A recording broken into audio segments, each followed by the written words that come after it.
Welcome to be new channel. दोस्तों, आपके life में ऐसा कोई दिन नहीं होगा जब आप परेशान ना हुए हो, जिसके वजह से आप अपने डेली लाइफ ना ही सही तरीके से एंजॉय कर पाते और ना ही कुछ प्रोडक्टिव सोच पाते हो। ये परेशानी का सोर्स कुछ भी हो सकता है, चाहे वो आपकी जॉब सिक्योरिटी को लेकर हो या फाइनेंशियल या फिर आपके लाइफ का हर छोटी से बड़ी प्रॉब्लम जो आपको परेशान करती है। दोस्तों, आपको ये जानना चाहिए कि 80% प्रॉब्लम जिसके बारे में हम सोचकर परेशान होते हैं वो कभी एग्जिस्ट ही नहीं करती। हमारी इमेजिनेशन ही इन प्रॉब्लम को क्रिएट करती है और क्रिटिकल बनाती है। रिजल्ट अब जानते हैं। आज मैं आपको डेल कार्नेगी की book how to stop worrying and start living से दो सॉल्यूशन के बारे में बताऊंगा, जो सिर्फ थ्योरी के लिए नहीं है बल्कि इन सॉल्यूशन को सक्सेसफुल लोगों ने अप्लाई किया है अपने लाइफ में, चाहे वो ऑथर के दोस्त, स्टूडेंट या फिर ऑथर के सेमिनार में आए हुए लोग। और इसे फॉलो करने से आपको फर्स्ट डे में ही पॉजिटिव रिजल्ट मिलेगा। दोस्तों, स्टार्ट करने से पहले मैं आपसे रिक्वेस्ट करूंगा, अगर आप प्रॉब्लम को अपने लाइफ से निकाल फेंकना चाहते हैं तो इस वीडियो को एंड तक देखें और उन सॉल्यूशन को अप्लाई करें अपने लाइफ में। So let's start.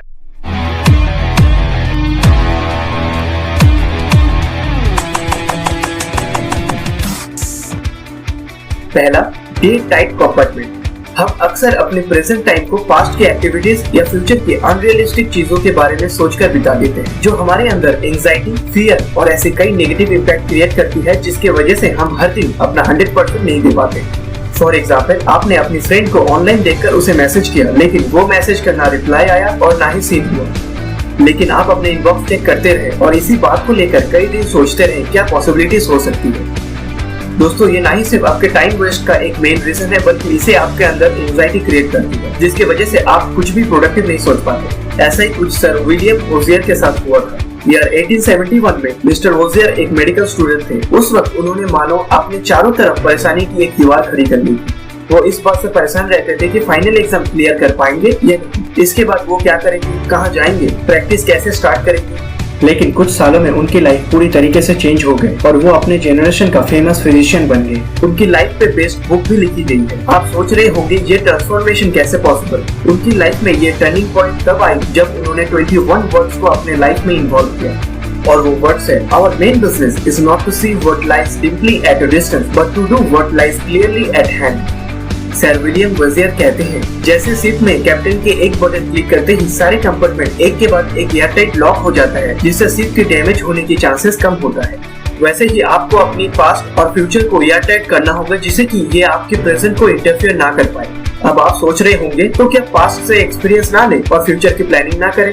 दोस्तों, मिस्टर होजियर का ये कहना बिल्कुल भी नहीं था। आपको पास्ट के उन इवेंट्स के बारे में नहीं सोचना चाहिए जिसे आपके अंदर एंजाइटी, फियर या कोई भी नेगेटिव क्रिएट हो। और अगर आप फ्यूचर क्रिएट करना चाहते हैं तो ये जानना जरूरी है कि हमारा कल आज के एफर्ट पे डिपेंड करती है। सो रियलिस्टिक प्लानिंग करें, लेकिन उसके अचीवमेंट के लिए डे वाइज टास्क पे अपना पूरा फोकस दें। आइए डे टाइट कंपार्टमेंट की टेक्निक को एक एग्जाम्पल से और इजी वे में समझते हैं। 1973 में मिस सेल्ड के हस्बैंड की डेथ हो गई थी, जिसके बाद वो बहुत डिप्रेस्ड हो गई। लेकिन हिम्मत जुटा के उन्होंने अपनी पुरानी जॉब फिर से स्टार्ट किया और इंस्टॉलमेंट में एक यूज्ड कार लेकर अपनी टेरिटरी में बुक सेल करने लगी।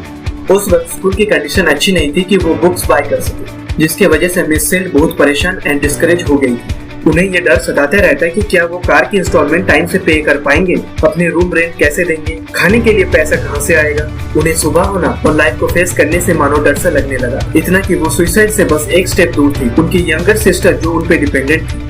एक दिन आर्टिकल पढ़ते वक्त उन्होंने एक लाइन नोटिस किया, जिसके वजह से वो दोबारा करेज जुटा पाए अपनी लाइफ को जीने के लिए। और वो लाइन है, every day is a new life to a wise man. Miss सेल्ड हर सुबह उठकर खुद से यही कहती, today is a new life. उन्हें यह समझ आ गया था कि हर दिन हमारे लिए एक न्यू अपॉर्चुनिटी है, जिसे हम यस्टरडे या टुमारो के बारे में सोच के वेस्ट नहीं करना चाहिए। और ऐसे ही अपने फियर को ना ही सिर्फ कंट्रोल कर पाए बल्कि अपने लिए एक सक्सेसफुल लाइफ क्रिएट की। दोस्तों, अपने लाइफ से वरीज को रिमूव करने का पहला लेसन अपनी लाइफ में डे टाइट कंपार्टमेंट टेक्निक को अप्लाई करें। दूसरा, मैजिक फॉर्मूला। दोस्तों, हम सबकी लाइफ अच्छी चल रही होती है और अचानक ऐसी प्रॉब्लम आती है जिसके बारे में सोचकर हम परेशान हो जाते हैं और रिजल्ट फाइनेंशियल या मेंटल या फिजिकल लॉस होती है। और ये हम सभी के साथ कहीं न कहीं हुई ही होगी। इस टेक्निक की हेल्प से आप अपने लाइफ में आने वाली प्रॉब्लम को सक्सेसफुली ओवरकम कर पाओगे। ये टेक्निक विलिस एच कैरियर, जो एक ब्रिलियंट इंजीनियर है जिन्होंने एयर कंडीशनिंग इंडस्ट्री को लॉन्च किया, उन्होंने फर्स्ट टाइम अप्लाई किया था। इन्हीं की स्टोरी से इंस्पायर्ड होकर ऑथर ने इस टेक्निक को आप तक पहुँचाना जरूरी समझा। मिस्टर विल्स जब यंग थे, वे बफेलो फॉल्स कंपनी में काम करते थे, जो एक गैस क्लीनिंग कंपनी, जहां उन्हें रिस्पॉन्सिबिलिटी दी गई कि वो पिट्सबर्ग ग्लास कंपनी में जाकर गैस क्लीनिंग मशीन इंस्टॉल करें, जो गैस की इम्प्योरिटीज को रिमूव करती है, जिससे कि बर्निंग के वक्त इंजन को कोई इफेक्ट ना हो। ये मशीन एक बार ही यूज हुआ था, वो भी अलग कंडीशन में, जिसकी वजह से वो मशीन कुछ दिनों में ही खराब हो गई। उन्होंने अपने करियर में फर्स्ट टाइम ऐसी कोई प्रॉब्लम या फेलियर फेस किया जिससे वो काफी परेशान हुए। पेट दर्द, नींद न आना, ये उनके साथ डेली हो रहा था। फाइनली उन्हें ये रियलाइज हुआ कि इस बात से परेशान होकर उन्हें सॉल्यूशन नहीं मिल सकता और इसीलिए उन्होंने ये टेक्निक को अप्लाई किया। आप ये 3 स्टेप्स फॉलो कर सकते हो किसी भी प्रॉब्लम को ओवरकम करने के लिए। First, ask yourself what is the worst that can possible happen. Wills ने सिचुएशन को एनालाइज किया। वो जानते थे इस फेलियर से उन्हें जेल नहीं होगा और ना ही उन्हें कोई मारने की कोशिश करेगा। ज्यादा से ज्यादा उन्हें अपनी पोजीशन छोड़ना पड़ सकता है और उनके एम्प्लॉइज को वो डिफेक्टिव मशीन रिमूव करना पड़ेगा जिससे उन्हें $20,000 की लॉस होगी। Second, prepare to accept it. जब मिस्टर विल्स ये समझ गए कि वो क्या हो सकते हैं इस फेलियर से, उन्होंने खुद से कहा मेरी अगर जॉब चली जाए तो मुझे कहीं और मिल सकता है, और एम्प्लॉइज को ये समझा देंगे कि ये जो भी हुआ वो फर्स्ट टाइम था, जिसे एक्सपेरिमेंट के नजरिए से देख सकते हैं, और जो भी लॉसेस हुआ उसे रिसर्च कॉस्ट में इन्वॉल्व कर दिया जाएगा। जब उन्होंने पूरी सिचुएशन के एक्सपेक्टेड रिजल्ट को एक्सेप्ट किया, उन्हें उसी वक्त ऐसा फील हुआ जैसे कि सर से कोई बड़ा बोझ हटा हो। उन्हें रिलीफ फील हुआ उन सभी फियर और स्ट्रेस से जिसके वजह से वे कई दिन से वरीड थे। Third, calmly proceed to improve on the worst. अब मिस्टर विल्स अपने पूरी टाइम और एनर्जी के साथ काम करने लगे ताकि उन्हें एक्सपेक्टेड रिजल्ट को इम्प्रूव कर पाए, जिन्हें उन्होंने मेंटली एक्सेप्ट कर लिया है। उन्होंने कई टेस्ट किए जिससे लॉसेस को कम कर सके और फाइनली वो ये कंक्लूजन तक पहुंचे कि अगर $5,000 की इन्वेस्टमेंट करके मशीन को रिपेयर किया जाए तो $15,000 की लॉसेस को सेव किया जा सकता है।